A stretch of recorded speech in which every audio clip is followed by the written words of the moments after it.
వృషభ రాశి వాళ్ళందరికీ కూడా 14వ తారీఖు జనవరి నుంచి 20వ తారీఖు జనవరి వరకు ఎలా ఉందో చూద్దాం. ఈ వారం అంతా కూడా శుక్రుడి యొక్క స్థానం చాలా బాగుంది. సూర్యుడు మీకు ధనుసు నుంచి మకరంలోకి రావటం చాలా గొప్ప విషయం అని చెప్పొచ్చు. అదృష్టం అన్నమాట. పట్టిందల్లా బంగారం అని అనుకోండి మీరు. ఇంకా మరి ఈ అదృష్టం మీకు ఏం చేస్తుందబ్బా అంటే, నాన్నగారి యొక్క ఆస్తిపాస్తులు రావడం కానీ, పెద్దవాళ్ళ దగ్గర నుంచి మీకు సపోర్టు రావడం కానీ, విలువైన ఆస్తిపాస్తులు కొనడం కానీ, అమ్మడం కానీ, మంచి లాభదాయకమైనటువంటి ఈ లావాదేవీలు బాగా జరుపుతారని కూడా బ్రహ్మాండంగా చెప్పొచ్చు అనమాట. మరి అలాగే మానసిక ధైర్యాన్ని బాగా కలిగి ఉంటారు, ఉల్లాసంగా ఉత్సాహంగా సంతోషంగా ఉంటారన్నమాట.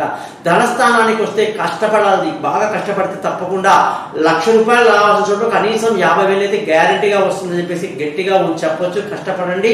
పిల్లల చదువు పట్ల కొంచెం శ్రద్ధ వహించండి. బంధువుల స్నేహితుల సహాయ సహకారాలు మీకు బాగా లభిస్తాయి. అలాగే మానసిక ధైర్యాన్ని బాగా కలిగి ఉంటారు. ముఖ్యంగా సంతానం విషయంలో చాలా జాగ్రత్తగా ఉండాలి. తెలివి తక్కువ నిర్ణయాలు తీసుకునే అవకాశాలు ఉంటాయి. కాబట్టి విదేశీయానాలు, దూర ప్రయాణాలు ఇబ్బంది కలగకుండా ముందు జాగ్రత్తగా తీసుకోవడం మీకు ఎంతో మంచిది.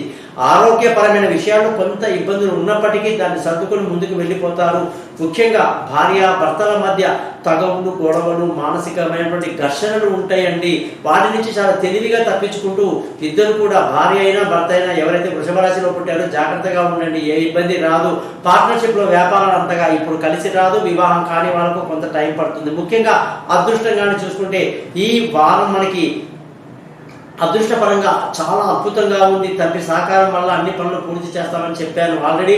ఉద్యోగస్తులకు చాలా మంచి సమయం. ఈరోజు ఇంటర్వ్యూలు సక్సెస్ అవ్వడం కానివ్వండి, కొత్త కొత్త ఉద్యోగంలో అవకాశాలు రావడం కానీ అద్భుతంగా ఉంది.